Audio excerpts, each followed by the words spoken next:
எம்எல்ஏங்களை விலைக்கு வாங்கறத விட்டுட்டு கர்நாடகாவில இருந்து மேகதாது தண்ணியை வாங்கறதுக்கு பாருங்க அப்படின்னு ஒரு கடுமையான குற்றச்சாட்டை வச்சிருக்காரு.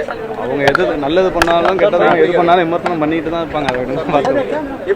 நான் முடிச்சுட்டாருன்னா தமிழக அரசுடைய முழு நிலைப்பாடு என்ன சார்?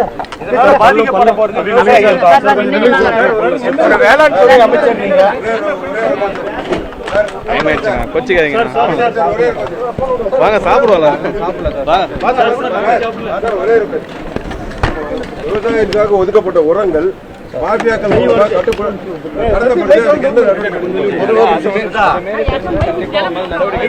அது இல்லாம குழு போட்டு ஸ்குவாட் போட்டு ஆராய்ஞ்சிட்டு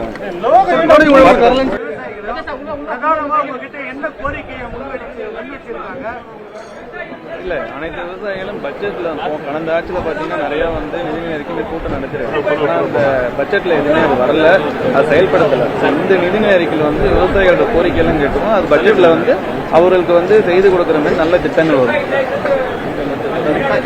மாம்பழ கூழ் தொழிற்சாலை வேணுன்றது வேலூர் மாவட்ட விவசாயிகளுடைய பிரதான கோரிக்கைகளும் ஒன்று.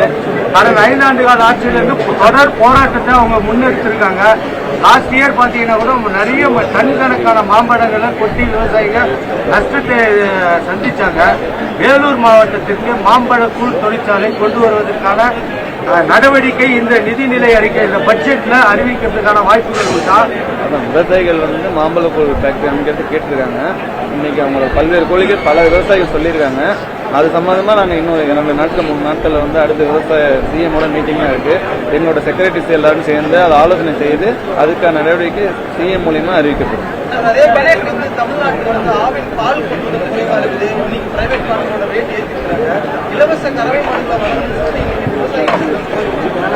இல்ல நீங்க சொல்ற கோரிக்கையை நாங்க கால்நடைத்துறை அமைச்சர்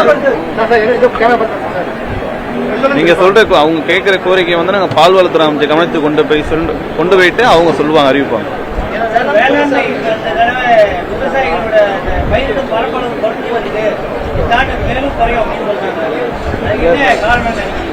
இல்ல சார், அதுக்குதான் நாங்க ஆய்வு செய்துகிட்டு இருக்கோம்.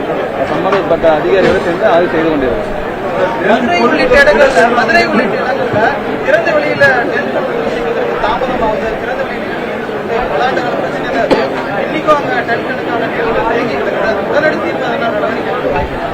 இல்ல அது நீங்க பாத்தீங்கன்னா அது இப்ப நெல் கொள்முதல் இது பல வருஷ பிரச்சனையாவே இருந்துட்டு தான் இருக்கு. இப்ப நாங்க ஆட்சிக்கு வந்ததுக்கும் இந்த பிரச்சனைகள் இனிமே வரக்கூடாதுன்னு சொல்லிட்டு பல்வேறு இடங்களில் அந்த நெல்லை அடுக்கிறதுக்கான வழிவகை செய்து கொண்டிருக்கோம்.